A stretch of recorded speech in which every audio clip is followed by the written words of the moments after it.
yo, hey, yo, hey, yo, how you doing, guys? Guess what? It's 2/5 of them boys that are in the house. It's me, the 1AJ, Anthony Jordan. Double V, the Viceroy, verisimilitude, me too, Nico Laro, back once again. There we are, guys. What do you know? What do you know? It's not the last of 2024. You will be seeing the rest of, well, maybe the rest of the boys for a Ministry Awards. But here it is. Let's bring back a bit of a discussion. It's been a while. Good to see you back, bro. I know we've done an interview and a show, just a plug. But yeah, we have seen each other. But let's bring back a Ministry of Wrestling debate, because here's a question I've got to ask. The whole world is buzzing.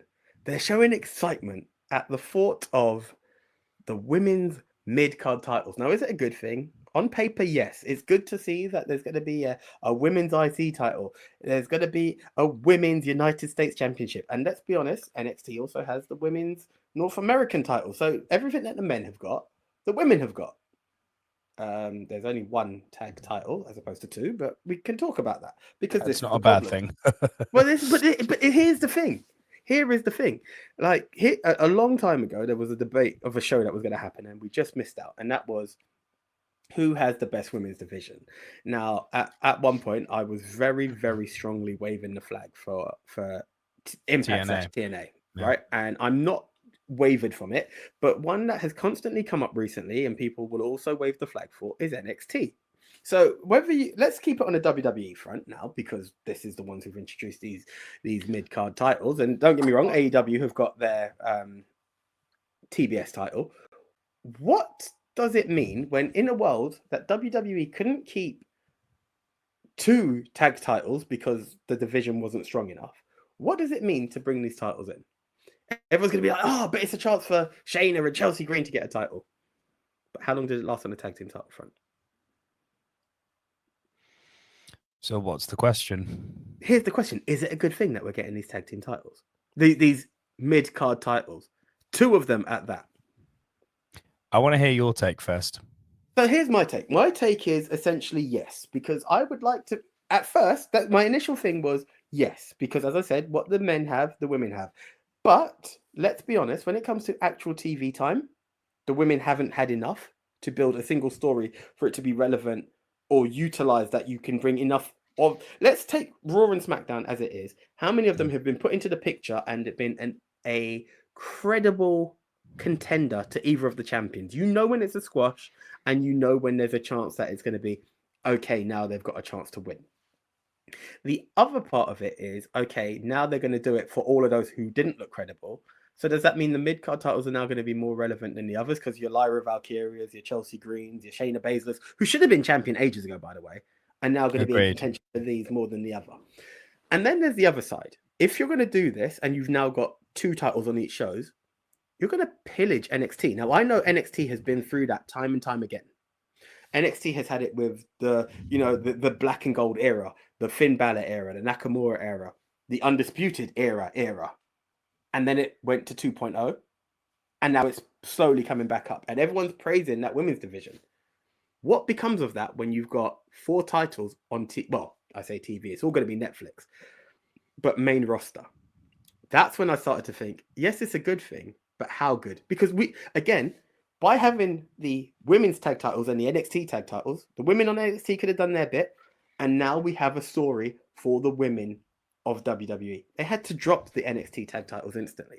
And this is what I'm like, yeah, it's good on paper, we're showing equality, but they're not being given enough TV time for it to work the way it should do on paper.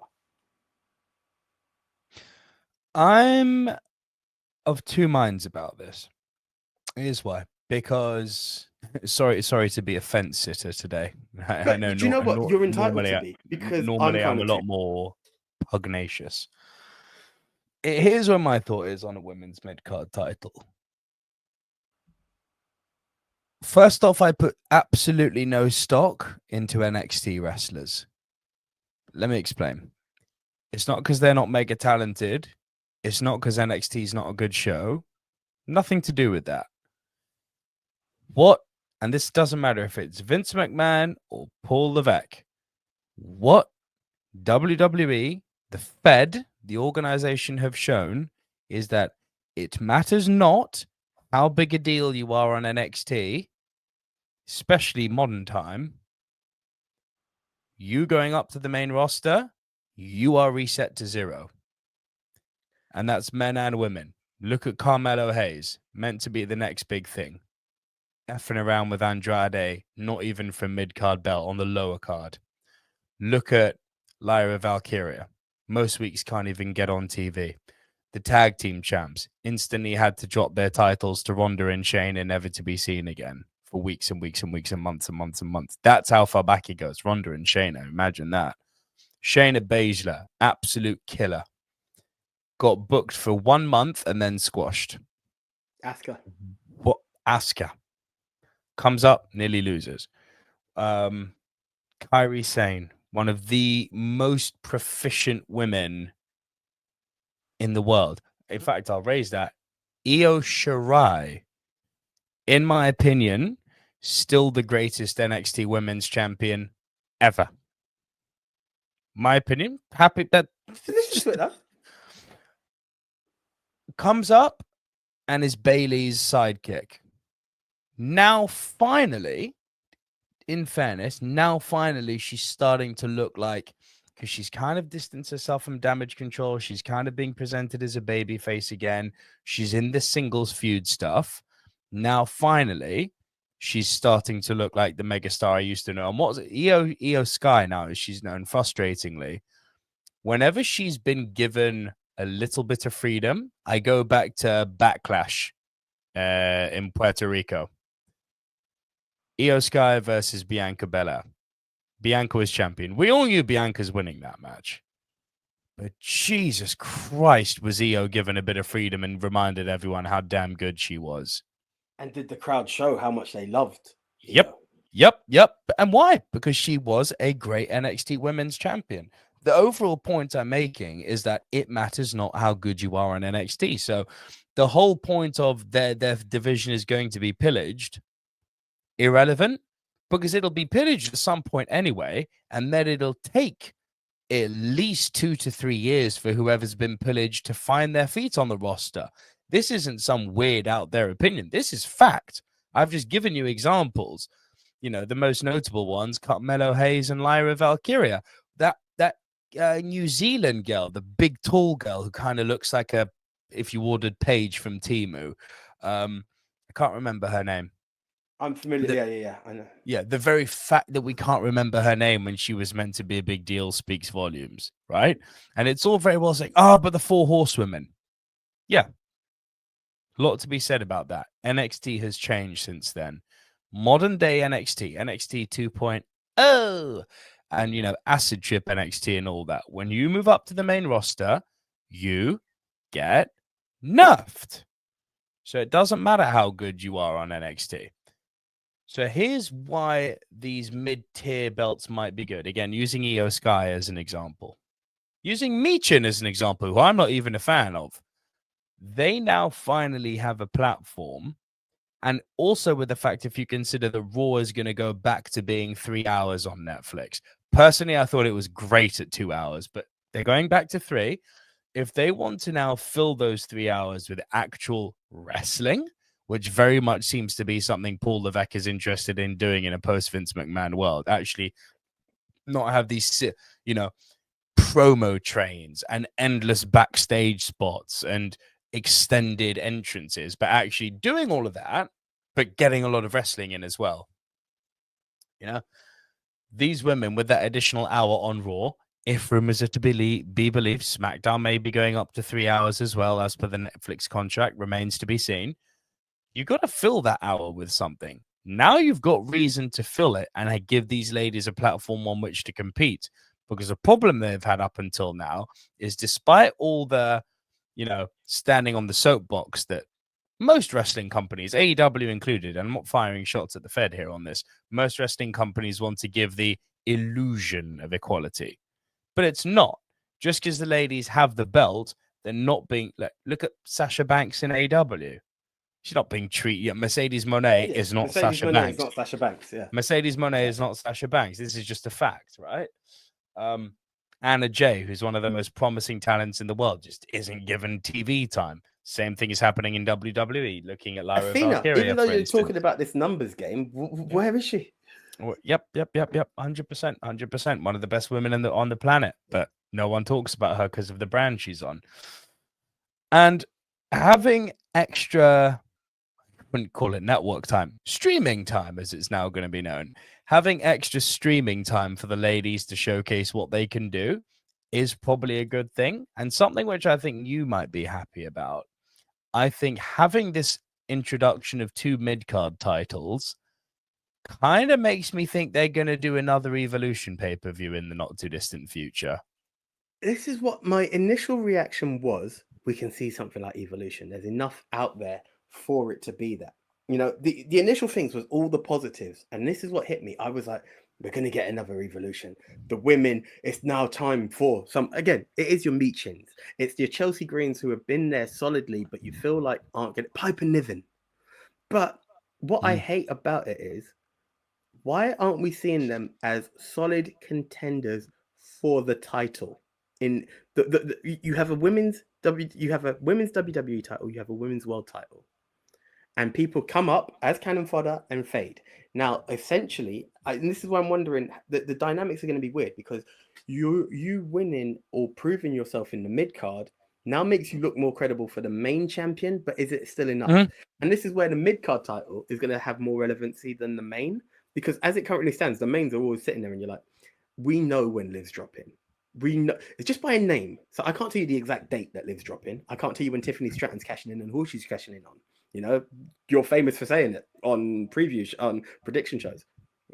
This is the chance it could be Tiffany. Like, we know it's coming, but we don't know when, and that will be a payoff for Money in the Bank. But all the other contenders aren't strong enough, and this is where I'm like, is it as good as we're making it out to be? Because I've seen it when the women's tag title came. We're like, right, now's the chance. We celebrated the moment of Shayna and Ronda, as you mentioned, because it was like, hey, that was cool. Then, for reasons, Ronda was like, I'm not having fun here anymore. I'm going to go. Fair enough. You're entitled to leave. But then what happened with the tag titles after that? Look at the moment of Sasha and Bianca when they left. Sasha and Naomi when they left, and the hoorah that was there. It was like, hey, it was good to see them as a tag team, but it felt thrown together. It was like the cusp of Team Bad coming back. And then what happened once they left? As you said, Alba Fire and Isla Dawn.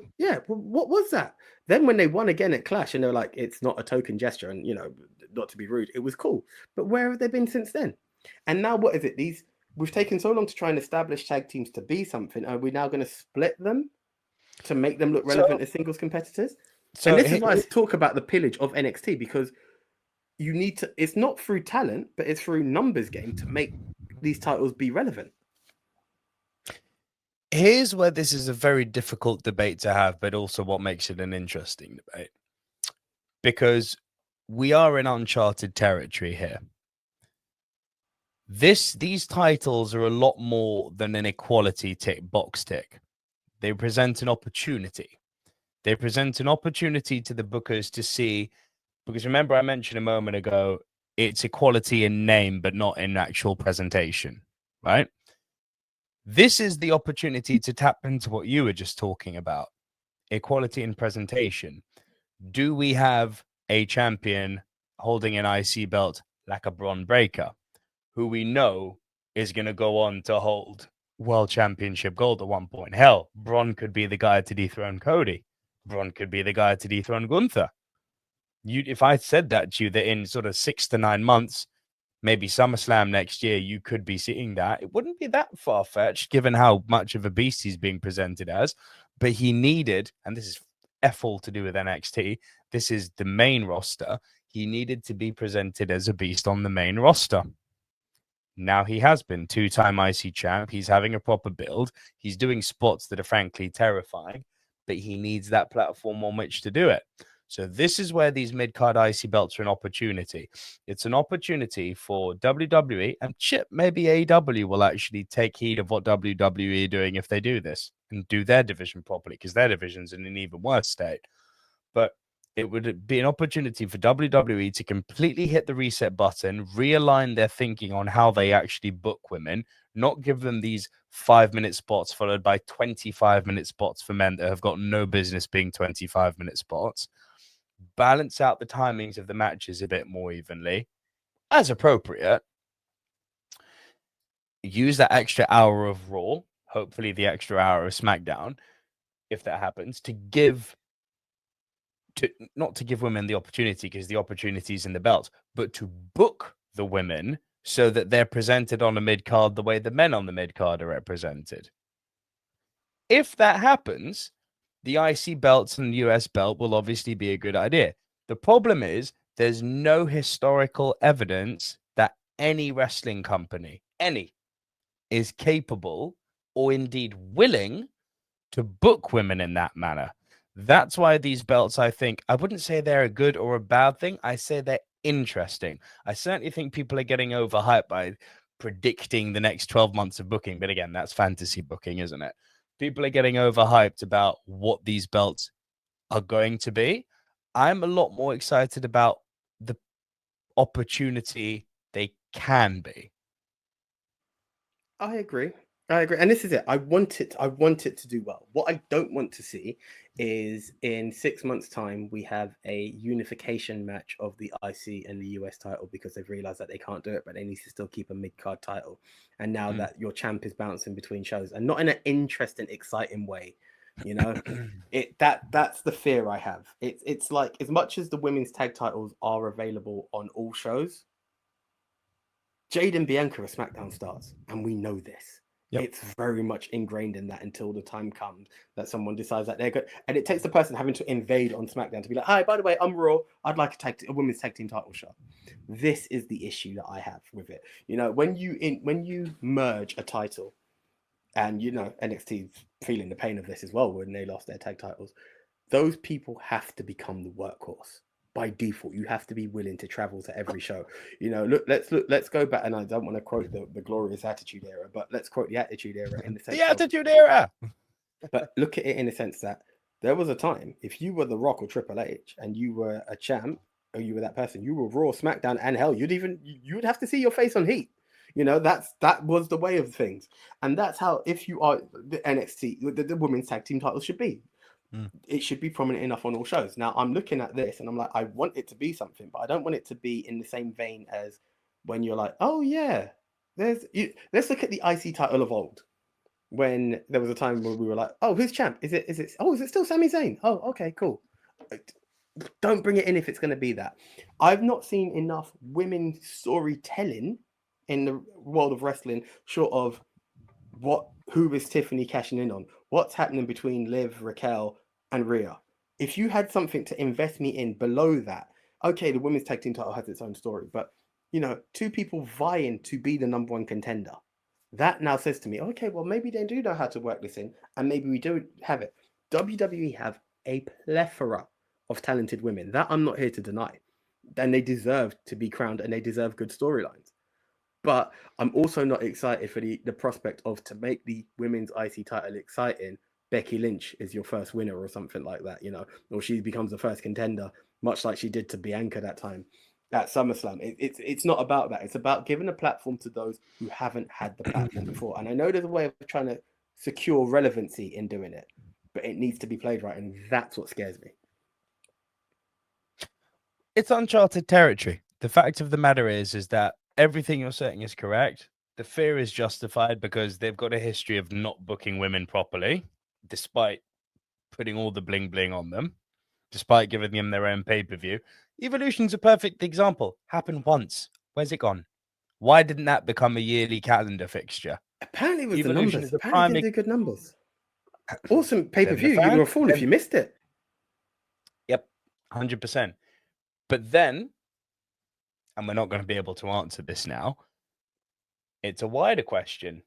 Maybe all the bookers are in fact correct, and they're in touch with the fans, and the fans just don't want to see women's wrestling. So it's a weird one. For all this hype going around about the IC belts, Evolution didn't pull numbers. What does that say? Yeah. This is it. Round and around we go. The fact of the matter is, it's an interesting opportunity, not for the women. It's an interesting opportunity to see if the bookers can use this to treat the women equally, not just by putting a belt on them and then having them, Oh yeah, Chelsea Green, the IC champ, who we haven't seen on TV for 6 weeks and who hasn't even appeared in a backstage spot. And then a month later, you're like, who's the IC champ again? Yeah, That's what you don't want to be in, and that unfortunately is what they have a history of doing. that is the one. That is the one. So, guys, are we being ultra cynical, or do we have a point? This is what I would love for you guys to do right now. Comment below and let us know what plans do you see for the women's midcard titles. Good things, yes, but will it actually be the good? Will it do what it says on the tin? That's what we're asking. Will it be as good as it's been advertised? Raw, SmackDown, either way. How do you see it happening? Who do you see being your first IC Women's Champ? Your first US Women's Champ? That's what we'd like to know. Comment below. And while you're there, might as well hit the subscribe button. Hit that notification bell. Check out these guys and the rest, because guess what? The content's going to keep on rolling, baby. But until the next time, I am the one AJ Anthony Jordan. Double V, the Viceroy of Verisimilitude, hoping the women get treated with a bit of verisimilitude. We'll see you next time. All right, guys. See ya.